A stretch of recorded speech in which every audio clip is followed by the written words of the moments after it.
भगवान शिव को बेलपत्र क्यों है इतने प्रिय? ये कथा आपको अचरज में डाल देगी। नारद जी ने एक बार भोलेनाथ की स्तुति कर पूछा, प्रभु आपको प्रसन्न करने के लिए सबसे उत्तम और सुलभ साधन क्या है? हे त्रिलोकीनाथ, आप तो निर्विकार और निष्काम है। आप सहज ही प्रसन्न हो जाते हैं। फिर भी मेरी जानने की इच्छा है कि आपको क्या प्रिय है। शिवजी बोल, नारद जी वैसे तो मुझे भक्त के भाव सबसे प्रिय है, फिर भी आपने पूछा है तो बताता हूँ। मुझे जल के साथ साथ बिल्वपत्र बहुत प्रिय है। जो अखंड बिल्वपत्र मुझे श्रद्धा से अर्पित करते हैं, मैं उन्हें अपने लोक में स्थान देता हूँ। नारद भगवान शंकर और माता पार्वती की वंदना कर अपने लोक को चले गए।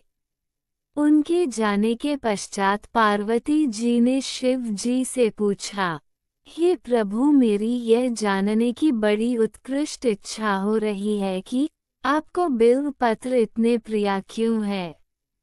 कृपया करके मेरी जिज्ञासा शांत करें। शिवजी बोले, हे देवो, बिल्व के पत्ते मेरी जाटा के समान है।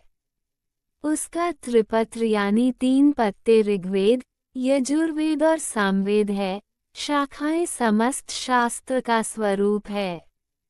बिल्व वृक्ष को आप पृथ्वी का कल्प वृक्ष समझे, जो ब्रह्मा विष्णु शिव स्वरूप है। स्वयं महालक्ष्मी ने शैल पर्वत पर बिल्व वृक्ष रूप में जन्म लिया था।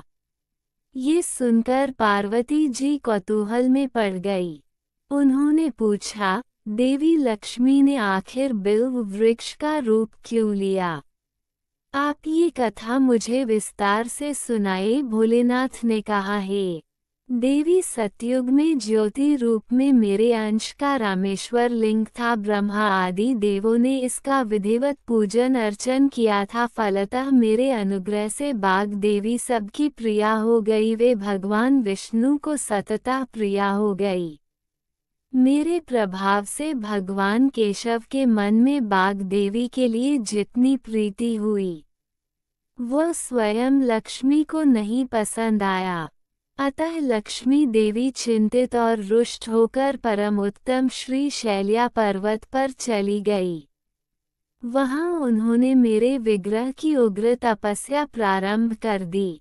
हे परमेश्वरी, कुछ समय बाद लक्ष्मी जी ने मेरे विग्रह से थोड़ा ऊर्ध्व में एक वृक्ष का रूप धारण कर लिया और अपने पत्र पुष्प द्वारा निरंतर मेरा पूजन करने लगी।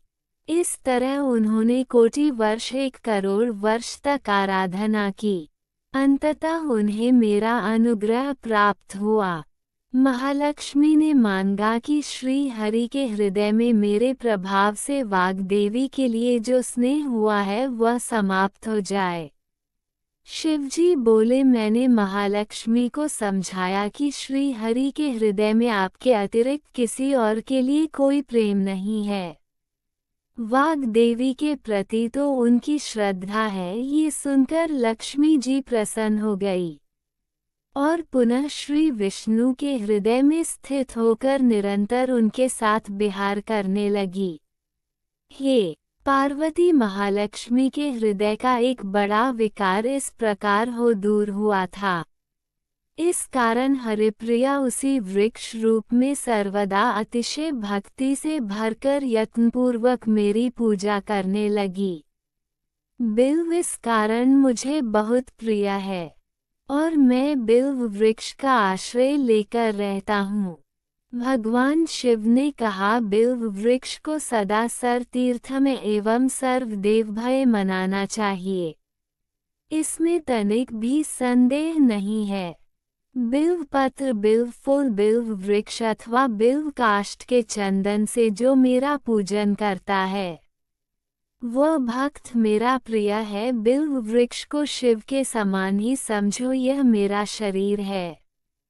जो बिल्व पर चंदन से मेरा नाम अंकित करके मुझे अर्पण करता है, मैं उसे सभी पापों से मुक्त करके अपने लोक में स्थान देता हूँ।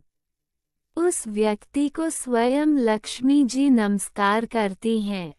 जो बिल्व मूल में प्राण छोड़ता है उसे रुद्र देह प्राप्त होता है।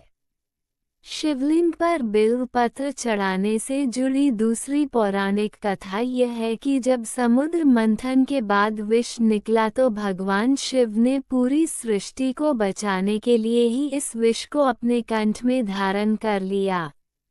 विष के प्रभाव से उनका कंठ नीला हो गया और उनका पूरा शरीर अत्यधिक गर्म हो गया, जिसकी वजह से आसपास का वातावरण भी जलने लगा।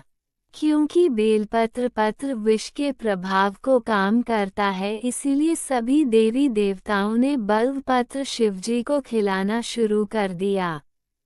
बेलपत्र के साथ साथ शिव को शीतल रखने के लिए उन पर जल भी अर्पित किया गया।